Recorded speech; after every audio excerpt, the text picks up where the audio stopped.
umuntu esebeka nje amagama okugcina ngalento ye-Carnival City before ibe khona kusasa.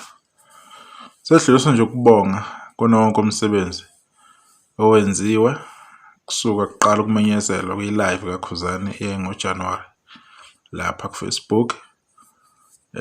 Esayibukayo sibaningi abamemezela lo mbono lokuthi uzoba nawo usewucabangile we-Carnival City. Sesibonga ukuthi usuku selize lasondela seluze lafika. Njengoba nje umcimbi kusasa sibonga kakhulu kubona bonke abantu ababe yithimba ababe ingxenye ukuthi lo mcimbi ongaka lo msebenzi ongaka ube khona. Kubike nokho ukuthi uKhuzani Mpungose konke aku-achivile, konke asekutholile, konke asenakho abantu kuyimona engabaya mphahla okungabazali abasekho emhlabeni, even nogogo obesemkhulisa ugogo Cagwe naye wesanda kudlula nje emhlabeni. So yizo zonke nje izimo lezo ezikufikelayo uma umuntu ukuthi abantu abathize abebe ingxenye impilo yakho kade bekuphahlile, uma unenkinga, uma udinga usizo, uma udinga umuntu ozokhalela kuyena akubonise ngendlela eneqiniso. Kodwa-ke unabo-ke abanye abakuba azalwa nabo, unayo ingoduso, unayo abatwana, unabo nje abantu abazomjabulela kakhulu enesiqiniseko sokuthi bajabulile kumanje ngakho konke asekwenzile. Asekwenze egameni lomndeni Sibongweni sakwaMpungose, indawo yakubo eNkandla, amanye amaciko abukela kuyena uKhuzani Mpungose. Sesibonga kakhulu thina nje okwethu ukuthi simeseke, simsupporte, sinxenxe nabantu ukuthi bebe nayo lensizwa khathi zonke bengayihlehleli emuva. Njengoba nazi ukuthi-ke umuntu onokubhekana nezinselelo eziningi. Akekho umculo wamaskandi oba nama-challenges njengoKhuzani. Akekho umculo wamaskandi obhekana nempi eke ibhekana noKhuzani. Akekho umuntu oselwe izimpi buthule njengoKhuzani. Abekho abalandeli asebangena enkingeni ngokuthi basupporta uKhuzani.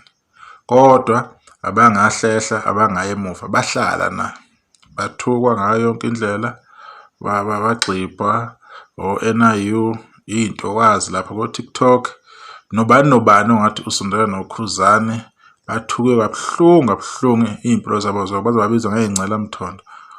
Xolisa nje ukuveza lo gama lelo ngokuthi nje baseduzane noKhuzani.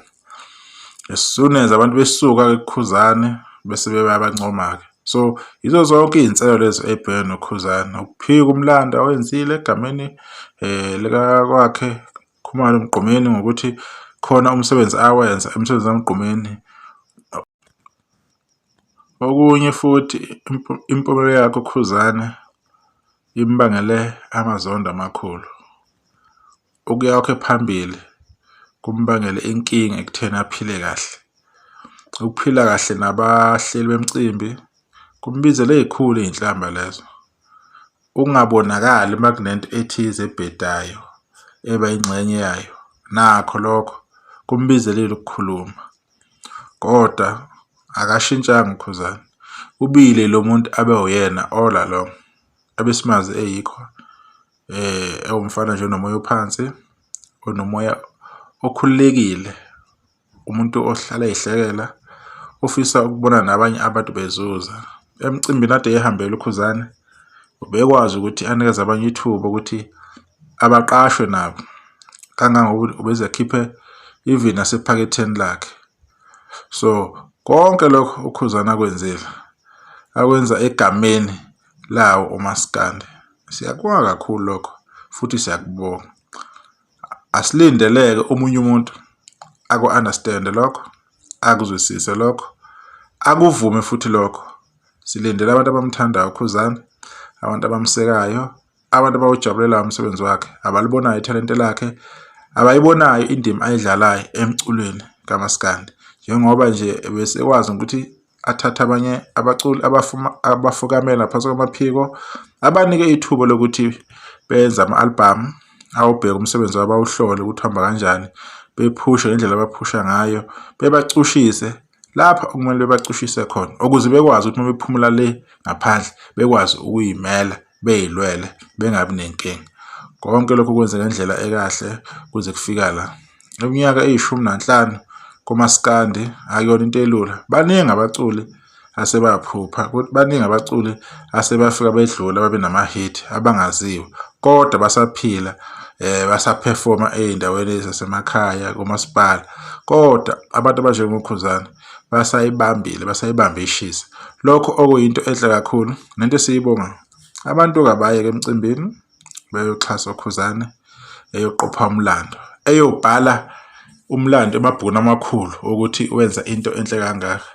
Enginethemba nengifisayo ukuthi abanye abaculi bazoyenza lento, bazosika iphethini kulento yenziwa uKhuzani ukuthi nabo bayenze lento lena. Kodwa nabo kuyomele uma umculi ethi wenza into bexhasane, bephushisane imicimbi.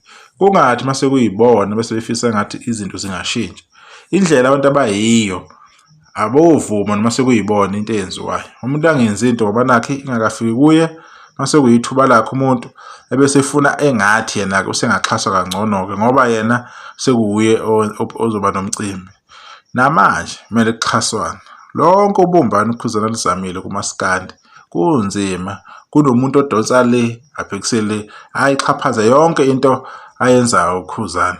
Kubuhlungu kunjalo kodwa beqhubeka uKhuzani esondeza abafowethu ukuthi bebe ndawonye kuzama ukuhlangana. Bengayifuni into yokuhlangana, kudlalwa ibhola khona bayigxeka abafuna ukuba yiphathi yayo. Into ehlanganisa abantu ekhombisa ubumbano kumaskandi ukuthi akuliwa akunazimpi. Kodwa uKhuzani konke lokho akwenzile ukwenza igama likaMaskandi wawubeka ebalazweni. Wawuna nama-Song of the Year awu-3. So maningi ama-surprises azoba khona-ke nge-22 March 2025. Kuningi okuzomenyezelwa laphana. Sisazozwa nje imemezelo eyiningi. Futhi nomculo uzobe umnandi, kube kuno live, kube kuningi. Abantu bazobheka bekhona. So abantu bengayibambezeli ukuthi umuntu ucabanga ukuthi ngeke saya kuzoba kanjani. Kuzobe kumnandi kakhulu laphana. Laphana ithuba kuba uKhuzani performa ngendlela ukuthi uyambona close by. Akufana kule mcimbi eku-open space, 20 stage silapha ubona kahle. Lapha uzobe ubona yonke into ukuphazamiseke, kuthiwa kunemvula or kunomoya, indawo izobe ivalekile. Konke nje kuzobe ku-right. Ngalokho nje ngithi mina kuyangijabulisa kakhulu and futhi ngiyabonga ukuthi uKhuzani lento ayenze early lento ayenzile. Ngingazi-ke noma lento esizoba imicimbi unyaka nonyaka noma bekuyi-once off a day angazi. Kodwa-ke lento iwumbono omuhle. Naba noJaiva noBig Zulu bayenza imicimbi ngakubo. uGatsheni uyayenza ngakubo. Ubaba uThokozani la uyawenza ngakubo. Umzukulu nayo uyawenza ngakubo. Nduni noSaliwa bayakwenza nakubo umcimbi nabo basakhula. Igcokama elisha likwenzile kabili iminyaka elandelana.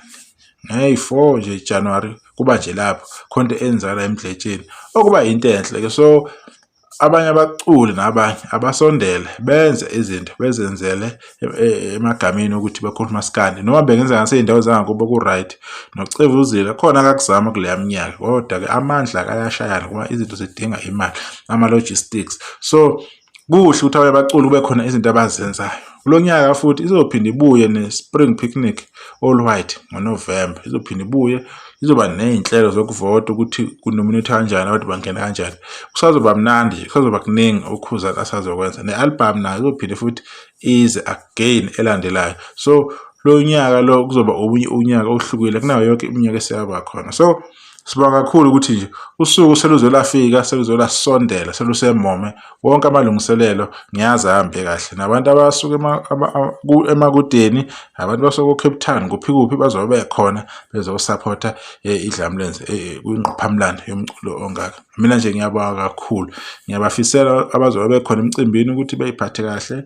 Singezwe igemegeme, singaboni izinto ezoza umcimbi utrende kabi. Umcimbi utrende kahle kube mnandi, sibone izithombe namavidiyo, izinto ezosijabulisa kuphela. Abhale emaphepheni kahle uKhuzani ukuthi umcimbi uhambe kahle ube impumelelo enkulu. Ngibonga kakhulu. Bekuyilokho nje ukudlulisa nje yiloko thina incomo nje ukuthi umcimbi uprepare kakhulu isikhathi eside usuze wafika sewuseduze nje kusasa kube kunjalo. Ngibonga ithuba sizokhuluma ngokuzayo.